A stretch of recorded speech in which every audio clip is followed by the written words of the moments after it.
conversation between a student and the coordinator of the Student Service Centre. First, you have some time to read questions 1 to 3.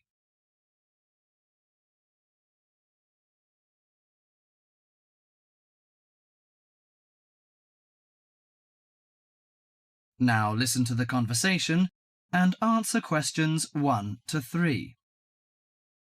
Hi, sit down, please. How can I help you? Thank you. I'm a student in the sociology faculty. I'm coming to ask for some information about renting a room in the college or near the campus. My name is Sarah. Yes, Sarah. How long have you been here in Sydney? You are not new, I suppose. No, I'm in my second year. I came to Sydney 18 months ago from Korea. Where are you living now? I live with my aunt in my cousin's room. It's pretty nice to live with my relatives, but unfortunately my cousin has finished his term and is returning from Britain next week. I have to rent a room for myself. Yes, it sounds a little unfortunate, but I suppose it's a good chance for you to have a deeper understanding to real world. I hope so. Well, what sort of thing are you looking for? What we provide ranges from shared flat to homestay. And of course we have houses with gardens if you like. No, the house with a garden is obviously out of my price range. Shared flat is not bad, but I prefer a homestay. I enjoy the feeling of living with the family. When do you plan to begin the rent? Next week, you just said? No, my cousin is arriving by next week, so I hope to move out by this weekend. This weekend, okay. The main area we deal with is around the university. Around the university, aha. Do you have anything near the northern gate of the university? You know, the sociology faculty is near the northern gate.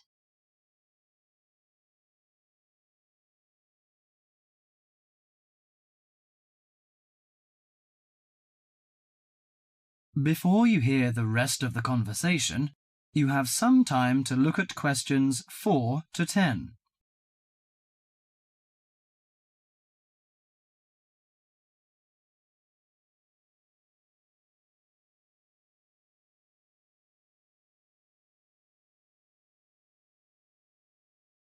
Now listen to the conversation and answer questions 4 to 10. Yes, what sort of price are you thinking of? Well, could you give me some idea? You know, I have no experience of renting a room. I don't know what price is reasonable, but I hope it's not over $300. I see. Usually the homestay ranges from $180 per month. Only $180? Yes, to $350 depending on a number of different factors. What does it depend on? Well, obviously the quality of the house, the facilities and extra services. Oh, I don't care about the quality very much, as long as it's clean. As to the facilities, I want the room with the separate bathroom. Kitchen isn't a necessity, because I don't want to cook by myself. I hope to have meals with the family if possible. Okay, let me check the files. Yes, I think this one might suit you. It's a family house with 2 vacant bedrooms. How about the owner of the house? I mean, is it a family or... According to the file, it is a retired lady. She wants to find college students as tenants. That's great. What's the condition of the rooms? The bigger bedroom is furnished and with a bathroom, and the rent is $320 per month. The smaller one charges $250. It is furnished too, but without bathroom. Oh, $320. It's a bit out of my range, but I think I prefer the bigger one. How about the meals? Well, the rent includes breakfasts and suppers. No lunches, however. You have to buy your lunch. That's no problem. I usually have my lunch in the college cafeteria. And that doesn't cover the water bill and electricity fee, but the laundry is included. Fine. Could you tell me the address? Yes, it's on 323 West Park Road. Let me get that down. 323. Okay, it's near the university. So, when can I have a look at the room? You know, I'm a little pressed for time. The file says the landlady is in every afternoon, So this week, say Friday? Oh, I'm afraid I can't make it then. I have a lecture on Friday afternoon till 5:30. How about Thursday? Okay, that's fine. Would 5 be okay? Yes, fine. Just come here. Yes, here in the student service office. Oh, before I forget, before moving, you have to pay 1 month's rent in advance. Really? Oh, I didn't know that before. Could I ask why?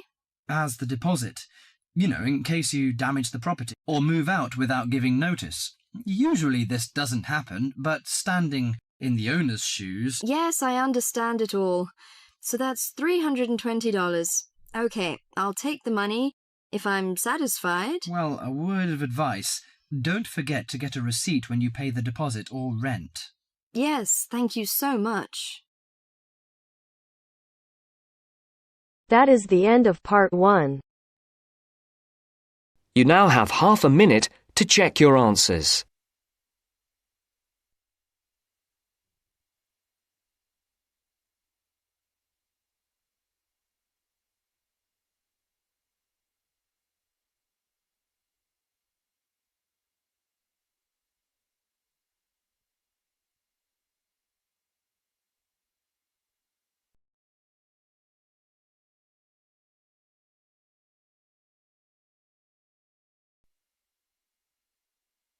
Now turns to part 2.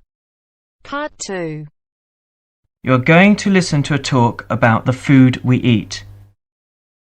First, you have some time to look at questions 11 to 15.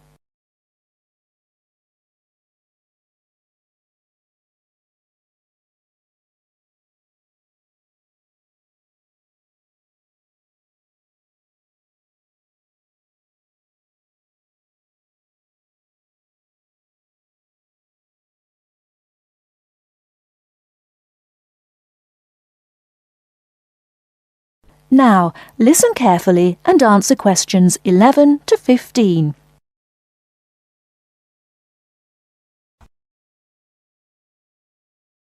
Welcome to The Food We Eat, sponsored by Safeway. Increasingly, we know more about the effects of our eating habits and lifestyles on our health. While new information can change old ideas, the news stories can often be confusing. At Safeway, we try to help customers not only in the range and types of food offered, but also by providing up-to-date, reliable information in areas we know are of interest and which relate to the diet we eat. Today, we are going to talk about sugar. Recently, doctors have been advising us to eat less sugar. The health recommendation to use less sugar is for 2 reasons. Firstly, for the sake of our teeth, since the amount and frequency of sugar consumption links to decay. Secondly, as sugar is a good source of calories, it can easily be a problem if we tend to be overweight. The dental risk is because bacteria which occur naturally in our mouth feed on carbohydrates, sugar and starch, to form plaque and acid. Plaque is a sticky coating that prevents the bacteria being removed by saliva. The acid attacks the tooth itself. This takes time, however, so the trick is to avoid sticky foods like sweets, which stay around in crevices feeding the bacteria. Before you hear the rest of the talk, you have some time to look at questions 16 to 20.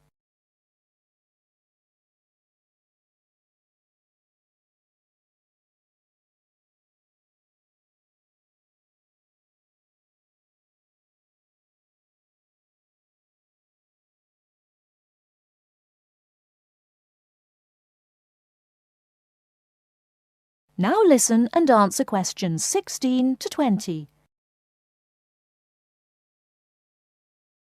Regular brushing, preferably with a fluoride toothpaste, helps remove particles and resist acid. The worst thing you can do is nibble sweet things between meals. It puts your teeth under constant attack. A sweet tooth develops gradually. And you might be surprised at how you can steadily unlearn the taste, taking in fewer calories and saving your teeth. Here's some ways. A. Gradually cut down the sugar in tea and coffee till you can stop altogether or switch to sweeteners. B. Choose snacks with a lower sugar content. Fresh fruit, raw vegetables, crackers, milk or low-fat natural yogurt.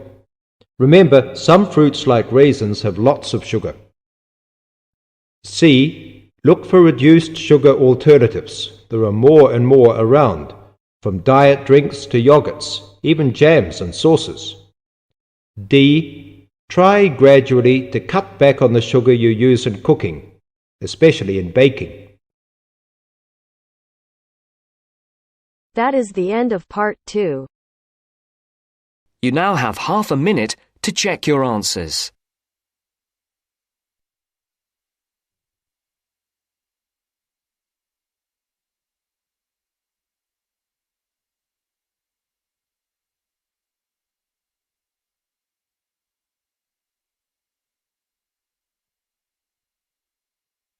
Section 3. You will hear two business studies students discussing a presentation they'll do on an article on working effectively in groups. First, you have some time to look at questions 21 to 26.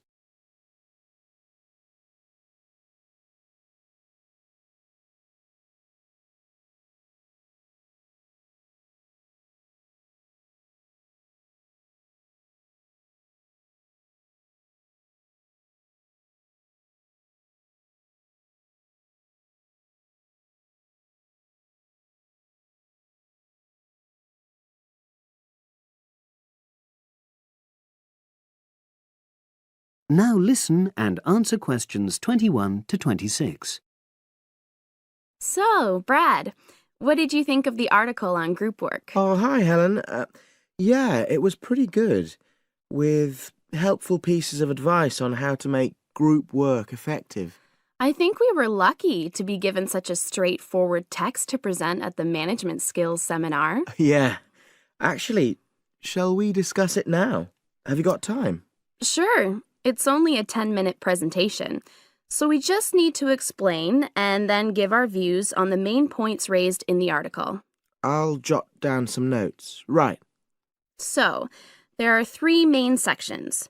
I suggest we start with listening. Yeah, effective listening in groups, because it's not something that's frequently covered on courses in our field.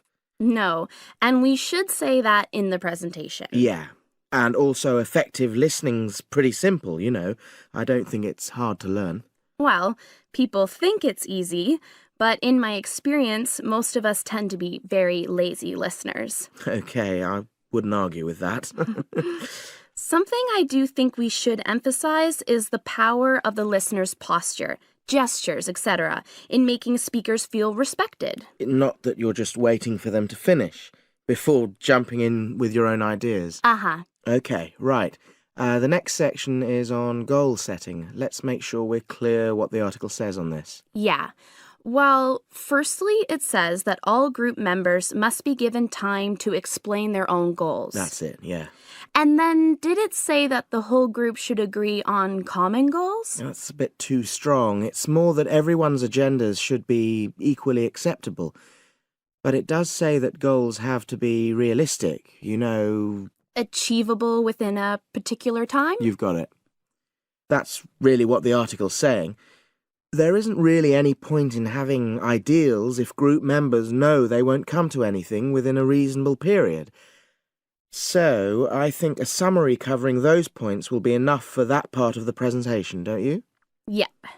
Now, the last section is about conflict resolution. Actually, I thought it was the worst part of the article. Me too. I don't think it went into sufficient detail on the issue. Actually, I thought it devoted too much space to it, but that it was all rather boring, you know? It didn't mention some of the more radical theories. Absolutely. I found that really irritating. Right, and also I think it could have said more about conflict sometimes being healthy in groups. Absolutely. It just mentioned rather glibly about how we should avoid thinking of winners and losers, and that quick resolution of conflict is always desirable. Without explaining what these terms mean? Well, it gives quite detailed definitions, but doesn't develop a proper argument. Right. So, for the presentation, I think we just give some definitions and then explain what we felt were the weaknesses in the article's treatment of conflict resolution. Yeah, good.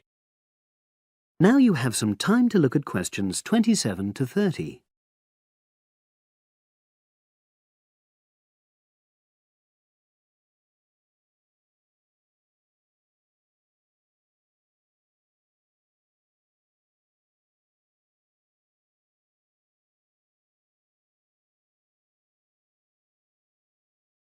Now listen and answer questions 27 to 30. So, let's think about what we have to prepare for the actual presentation. Well, I suppose we'll use PowerPoint, but I'm hopeless at using it, especially if it has any visuals. I really have to look into doing a course on it because I know I'll need it in the future. Don't worry, I'm quite happy using PowerPoint and I'll put it together when everything else is ready. That's a relief. But yes, do that later. Okay. Now, I heard the tutor saying we have to include some well-chosen quotations from the article. I'm not sure if we do. I'll email him to find out. No need. I can just have a look at the specs he gave us when he set the task. That'll be quicker. But the tutor definitely said we have to prepare a handout to go with the talk. I'm not really sure how we do that. Sarah did one last year. Who's she? She's doing the same option as me in marketing. I'll ask her advice on what to include. Great. So that just leaves the bibliography at the end. I suppose it'll mainly be articles. Yeah. So we'll just look on the web, and we can leave that till later. But we've been advised against that? Well, we could have a look through some journals in the library. I think we should start by looking through module handbooks. I think that'll give us some good leads. Yeah, you're probably right. So that's all the topics. That is the end of section 3. You now have half a minute to check your answers.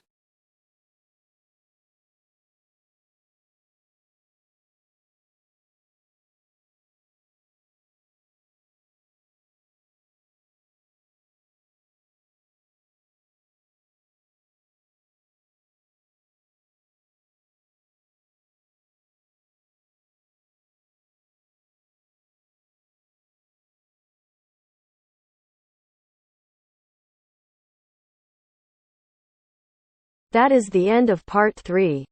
You now have half a minute to check your answers.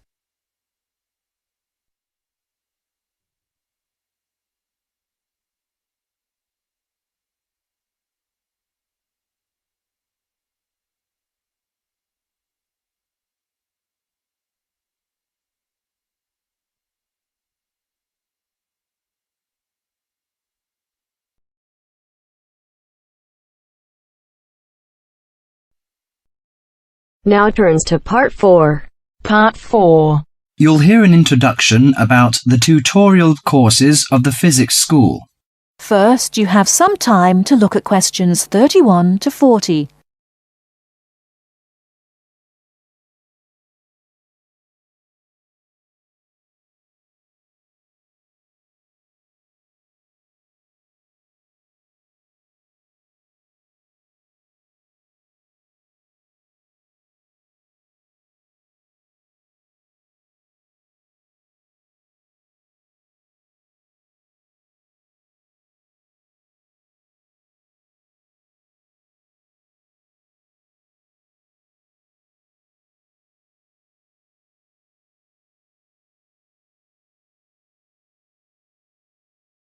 Now listen carefully and answer questions 31 to 40.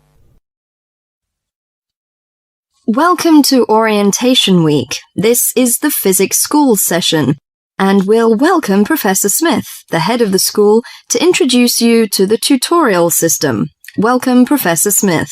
Thank you.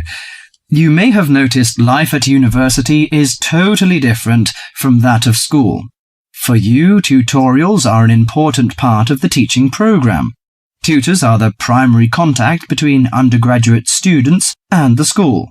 A tutor is the student's personal tutor as well as their academic tutor. Tutorials for physics undergraduates consist of 6 students who meet each week with their tutor for at least 50 minutes. For radiographer students, tutorials will normally consist of a group of about 10 students who will meet fortnightly with their tutor for a period of at least 50 minutes. In the first semester, the tutorials are during weeks 1 to 11. For semester 2, they are during weeks 14 to 24. Everybody involved is expected to be present and on time, and the tutor will also be available in week 12 and 25 to discuss problems that arise during revision, but attendance by students is optional. Now I'm going to introduce to you the stages and activities of the tutorials. The induction period is from week 1 to 3. I know that a significant minority of you experience culture shock during your first few months at university, and the important function of this stage is to identify students who are having difficulty integrating into the academic program. In particular, tutors should check your attendance of lectures, tutorials, laboratory sessions, and this sort of things. Tutors also help you tackle work in a systematic and effective manner. Stage 2 begins from the 4th week. Some tutorials of this period are to be devoted to discussion or going over the students' lecture notes, but approximately 50% of tutorial time is to be devoted to coursework. You should finish the weekly homework assignments of 2 hours duration with at least 50% involving written work. At least 8 homework assignments during the year should involve answering problems set on coursework. The written work collected by the tutor should be marked within a week of handing in, and generally the assignments should be graded. The 3rd stage starts from week 8 till the 10th. During this period, math and 4 core physics programs are included. The majority of tutorial time should be devoted to work which support the lecture programs and laboratory work. At least 60% of homework assignments should involve written work. The assignment may involve writing an account of or notes on a specified range of topics. The written work should also be marked and graded. Short oral presentations by students should be included. They are possibly on general physics topics or essays. The last week's personal development planning is a structured and supported process. The primary objective for PDP is to help you to become more independent and confident, self-directed learners, and encourage a positive attitude to learning throughout life. It is undertaken by yourselves to reflect upon their own learning, performance, and achievement, and to plan for their personal, educational, and career development. Finally, if without evidence of good reason you miss more than 2 sessions during a semester, or if the tutor is not satisfied with your progress, the matter must be immediately referred to the program director, who will normally issue formal warning, verbal and written. This will inform you that your place at university is under threat of withdrawal if no improvement is made.